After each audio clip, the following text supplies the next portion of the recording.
Bueno, ya está con nosotros nuestro primer invitado, Fernando Sillonis, ex gobernador de Ica. Bienvenido, Fernando, gracias por venir.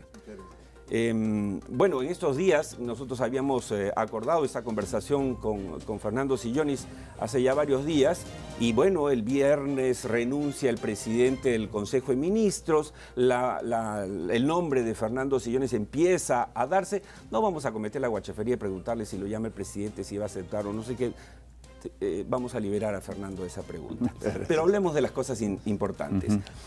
Fernando, hay 13 gobernadores que el año pasado, hasta el año pasado, están procesados o sentenciados. En su experiencia como gobernador, creo que exitoso de Ica, ¿cómo podemos hacer, qué hacemos para que los nuevos gobernadores no sumen esa lista?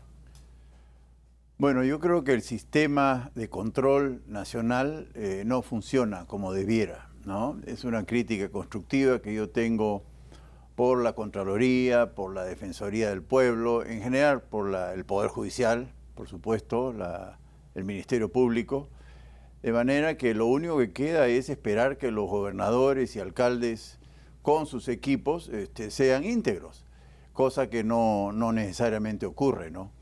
Te escuché el preámbulo y sí, el Perú es un éxito económico, pero es un fracaso social, un fracaso completo, porque no tenemos agua potable, la basura está por todas las ciudades, y la salud y la educación son muy precarias, y la justicia pues no existe, ¿no? Y lo que está detrás de todo ese fracaso social se llama pues corrupción y se llama burocracia, ¿no? Y hablando de corrupción, Fernando, usted cuando fue gobernador de Ica despidió, corríjame por favor si el dato es impreciso, 500 médicos. No, 500 funcionarios en total, 500 100, funcionarios. 100 del sector salud. Bueno, que es un montón. Bueno, ¿por qué los despidió y qué ganó Ica? Bueno, fueron sancionados de acuerdo a ley, todos eran funcionarios nombrados y la falta más recurrente en el caso de la salud era abandono de trabajo, que es un vicio nacional, son médicos corruptos que abandonan el hospital a media mañana, y por supuesto abandonan a los pacientes y no todos los sancionan. Por eso es mi crítica al sistema de control. ¿Por qué Contraloría no detecta el abandono de trabajo de médicos que están en horario de trabajo? La otra falta que es grosera es certificados de estudios falsos. O sea, resulta que no son médicos, ¿no? Y fungen de médicos. Después robo de medicamentos. Es muy común en el Perú ver farmacias en las inmediaciones de los hospitales que comercializan fármacos literalmente robados de las farmacias de los hospitales, ¿no? Hay robos de equipos, hay agresiones. El gremio minero, que debe merecer pues nuestro máximo reconocimiento por la labor casi de apostolado que realizan los médicos, tiene su cara oscura, así como el cara y sello de la economía. Gremio médico, el gremio médico, dijo minero. Sí. Perdón, el gremio médico suele tener elementos muy corruptos. Claro, claro. Y mi crítica también constructiva hacia el gobierno central es que no están tocando esa corrupción, la microcorrupción, la que maltrata al ciudadano, ¿no? Están tocando la corrupción de los peces gordos, que me parece muy bien, más no la microcorrupción que está diseminada en todas las instancias del Estado. Coincidimos plenamente, y parte de la preocupación de este programa y el modesto aporte que podamos realizar aquí en ATV+, en Cara y Sello, es justamente hablar de esa microcorrupción, no la claro, que llena titulares. En el tema del agua, usted llevó adelante la mancomunidad Huancavelica-Ica, claro, logrando que Huancavelica, que tenía el agua, la compartiera con Ica. Sí. En resumen, para que no nos dé tiempo, podemos hacer algunas preguntas políticas. ¿Qué es lo que ha logrado esa mancomunidad? Bueno, fue lo que nosotros llamamos la hermandad del agua, ¿no?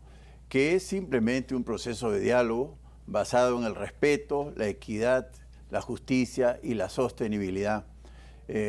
Lo que hicimos entre Ica y Huancavelica, yo creo que es un modelo a seguir en el resto del país, porque vaya que Moquegua y Puno, por ejemplo, no lo están siguiendo, Lambayeque y Cajamarca tampoco lo está siguiendo, Lima con Junín tampoco lo están siguiendo, Y yo me siento muy complacido de haber sido partícipe junto con Clodoaldo Álvarez, el gobernador que me acompañó en Huancavelica durante el periodo 2015-2018, para llevar a cabo este hermanamiento y permitió a Ica invertir recursos iqueños en territorio huancavelicano, por supuesto que configuraban la misma cuenca.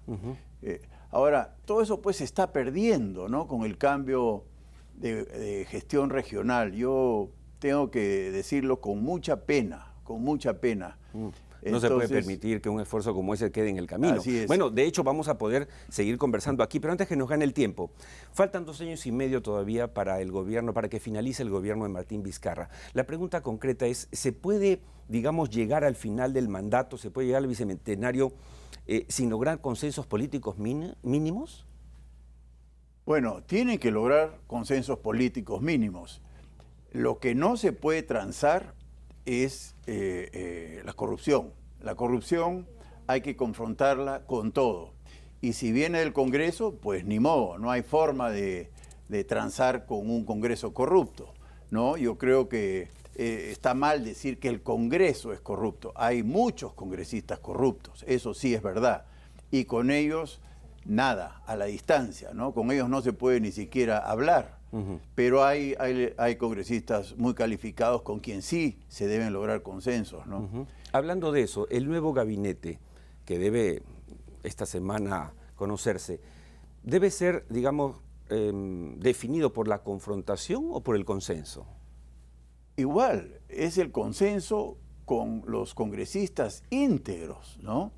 Yo no creo que se deba consensuar nada con tipos, pues hay que decir, con nombres y apellidos, ¿no? Como Segura, como Mamani, como Lescano, como Becerril. No hay forma de consensuar nada con ellos, ¿no? Sin embargo, hay congresistas muy calificados con quien sí habría que consensuar. Pero con la corrupción, nada, nada. Fernando, ¿usted cree en el presidente Vizcarra? Por supuesto.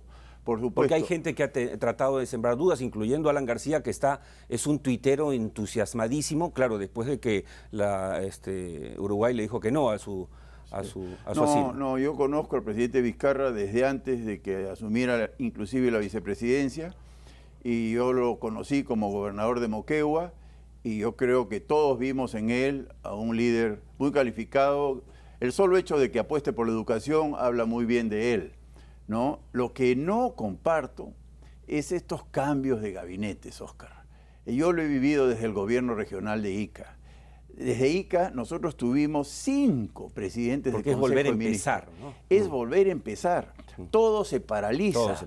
Porque cada nuevo gabinete no solo cambia ministros, cambia todo un equipo de burocracia que traba todo lo avanzado. Entonces, yo sé que hay muchos periodistas, muchos políticos, mucha gente que respalda estas rotaciones de ministros, pero yo lo digo porque lo he vivido en carne propia.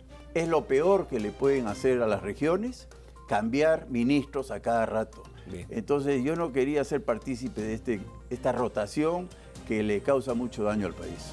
Muchas gracias, Fernando. Ti, felicitaciones por la labor que hizo y nada, nunca se sabe. Estamos hablando aquí con una persona que ha tenido un protagonismo en la política regional y que podría tenerlo también en la nacional. Muchas gracias por haber estado con nosotros, Buena suerte Fernando. por tu programa. Muchas gracias.